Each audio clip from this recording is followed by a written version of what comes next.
I don't think in statistics. They don't move me. I really think in stories, and I'm also a visual thinker. Let me tell you a story. He sits down and he says, I'm from a remote village. The women in my village, they used to all walk 8 hours a day. And he goes, there was this one woman, and at the end of one of her walks, before she got home, she slipped and she fell. And all the water that she had just walked for spilled out into the ground. And she had this clay pot on her back, and the clay pot shattered. And there were shards all over the path. And he said she didn't go get another pot. She didn't go back and go refill the water. He said she took a rope and she climbed a tree and she tied a noose around her neck and she hung herself. He said, in the center of my village. And we found her body swinging from a tree. And he let that sit. And he said, the work you're doing is important. And he walked back into the kitchen. I remember thinking at first, that's not true. You know, that's what you tell the humanitarian aid worker to make us feel great about the work we're doing in the country. But I think the power of story, you know, that nagged at me. And a couple months later, I told my wife, I said, I need to go and see if this is true. I need to go and see if this woman lived. And I need to see the tree. And I wound up flying back to Ethiopia and flying up to the north and then driving 4 hours, got to the end of the road, renting a donkey and a camel and putting a little backpack and tent, and then walking 9 hours over the mountains to reach this village. It was called Maida. And over the next week, I lived in this village and I walked in her footsteps and I met her mother and I met the friend, her best friend, who walked for water with her that day. And they had kind of split at the end of the walk. Her friend going to her house and her name was Leta Kiros, walking towards her house.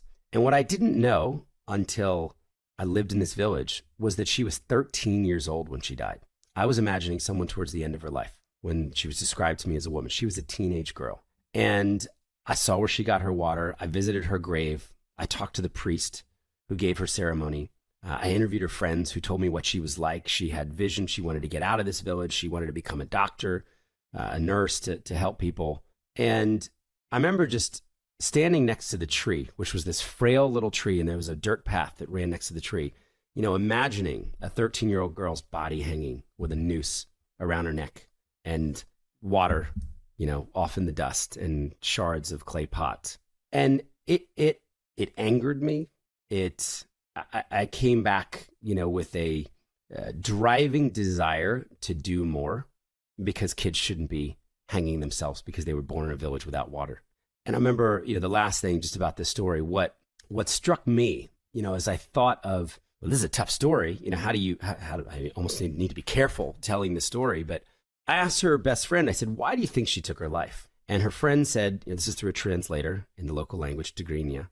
Her friend said shame, because it was her role to go and get the water for the family. And not only had she let the family down through her carelessness, slipping and falling, she'd also broken the clay pot, which was a valuable asset. And the shame of her failure would have been probably too much for her to go back and face her family.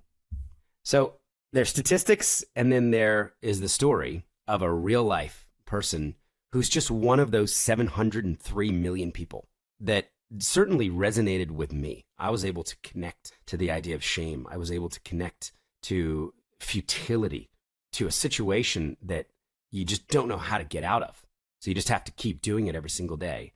And wanting, Chris, to be a part of that answer to the next 13-year-old girl that I could get to. It makes me want to make sure if there's not a well in that village, can we do a fundraiser to put a well in that village? I'm hoping there already is.